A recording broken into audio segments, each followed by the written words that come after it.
Армысыздар, Қарашанақ телеарнасын көрермендері, сіздермен бірге мен Өтепберген Қарасай. Жұма күнге келіп жеткен ақпараттар легіне зер салыңыздар, алдымен аңдатпа.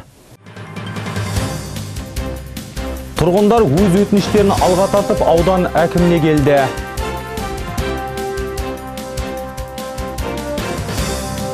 Қалалық ардагерлер кеңесінің жаңа төрағасы сайланды. Аудан әкімі Санжар Әлиев қала тұрғындарын қабылдады. Жиналғандар көп жылдан бері шешімін таппай келе жатырған мәселелерін алға тартты. Қалада орналасқан кей көп қабатты үйлер орталық кәріз жүйесіне қосылмай, бұл күнде соның зардабын тұрғындар шегіп отыр. Аудан әкіміне өздерінің арыз шағымдарын алға тартып, үлкен үмітпен барған қала тұрғындарының басым көпшілігі зейнеткерлер. Олардың көтеріп отырған мәселесі қаламыздың кей көп қабатты үйлері орталық кәріз жүйесіне қосылмаған. Соның салдарынан су қалдықтары көп қабатты үйлердің су жиналатын, яғни септиктеріне тез жиналып, қайта-қайта су қалдықтарын соратын автокөліктерде жалдауға мәжбүрлеп отыр. Әрине ол өзіміз үшін дейді тұрғындар, тек сол су қалдықтары жиналатын септиктердің үлкенін тазаламай отырғанын айтады. Келген көлік кішкентай септиктердегі суды сорып алғанмен үлкендеріне жетпей қалады екен. Оған баратын жолдарда жабық болып отыр. Олардың ендігі мақсаты осы көп қабатты үйлерді қала бойынша жұмыс жасап отырған орталық кәріз жүйесіне қосу.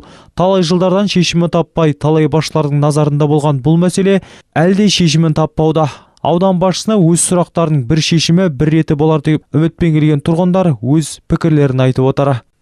Локальная аэрофобная чистка, которые не требуют там больших затрат. Соңғы технология бойынша локалды тазалау жұмыстарын жүргізуге болады.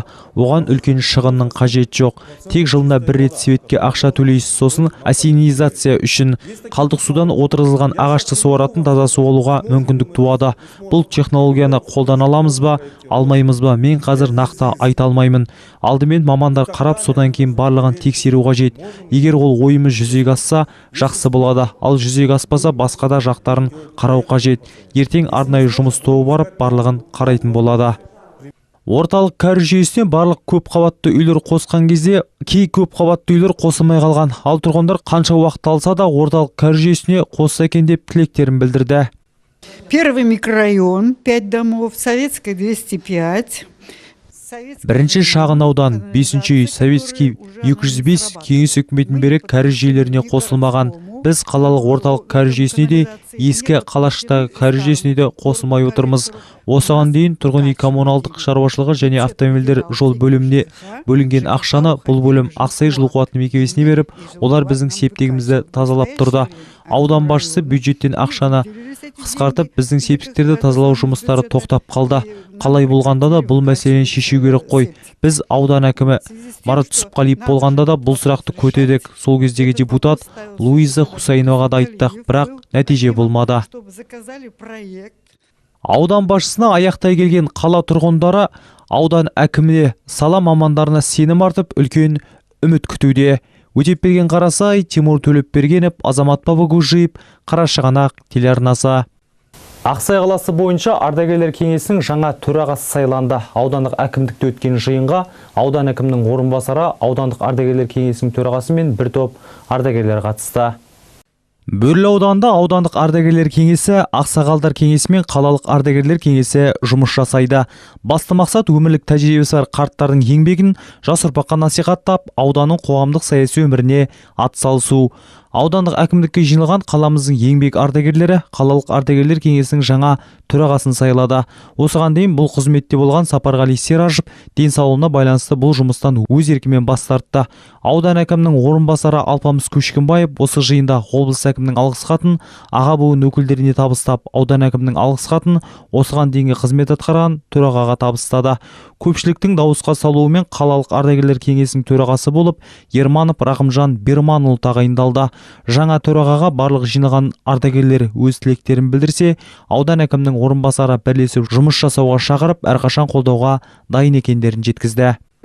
Сондықтан өзінің ұйымдастырушылық қабілетімен, өзінің тәжірибесімен, білімімен қалалық ардагерлер кеңесінің жақсы бір ұйымдастырушысы, алға бастаушысы болады деп білеміз. Біз енді өз тарапымыздан қолдауға, көмек көрсетуге әзірміз. Бірлесіп жұмыс істей береміз. Сондықтан құтты болсын.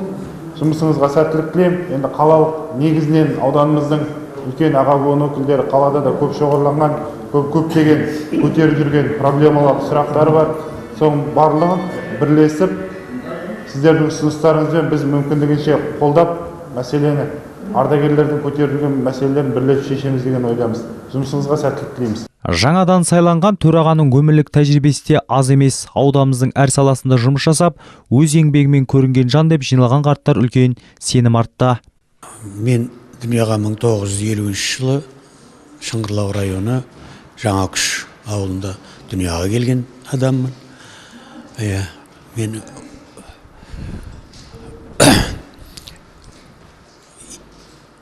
1972 жылы техникум бітіріп, електің техникумын бітіріп, ауылымда 3 жылдай мал доғдыры болып жасадым. Сонан кейін 75-те Орынбордың сельскохозяйственный институтының ветеринарный факультетіне іштей түсіп, соны 80 жыл бітіріп шықтым. Сол 80 жылдан бермен қарай осы күнге дейін мен осы Бөрлі районындамын. Бірінші енді жұмысты Бөрлі районы колхоз Хлеборобта бастадым. Ветеринарный врач мамандығым бойынша. Сонда 8 жыл мал доғдыры болдым. Сонан 5 жылдай сондағы первичный партийный организацияның секретары болдым. Сосын 5 жыл сол колхозда басқарма болдым. Сонан 1999 жылы бермен қарай Ақсайға ауыстым. Мұнда келіп, бірінші 4 жылдай өз мамандығым бойынша ветстанцияның айналасында жұмыс жасадым. Сонан агроассоциацияға генеральный директор болып 5 жылдай жасадым. Сонан пенсияның алдында 5 жылдай Березовка селолық ауылында әкім болдым. Сонан пенсияға шықтым. Пенсиядан кейін 4 жылдай мұны Кировта пожарный часть ашылған, нөмір 43. Сонда начальник болып еңбектендім. Қазіргі уақытта жұмыста жоқпын. Осы биыл осыдан 5-6 ай бұрын жігіттер мені шақырып, ал Рахан осындай ойымыз бар. Сен қалай қарайсың осы жаңағы Сапарғали Сиражевич, мен денсаулығым бойынша кетуім мүмкін, орныма кісі деп жатырмын. Мен айттым, мен жасап көрелік. Бүгін енді сол пленум болып мені сайлады ғой. Аудандық ардагерлер кеңесінің төрағасы жиналған еңбек ардагерлері осыған дейін жұмыс жасаған Сапарғали Сиражевқа үлкен алғыстарын білдірді. Өтепберген Қарасай, Тимур Төлепбергенов, Азамат Бабагужиев, Қарашығанақ телеарнасы.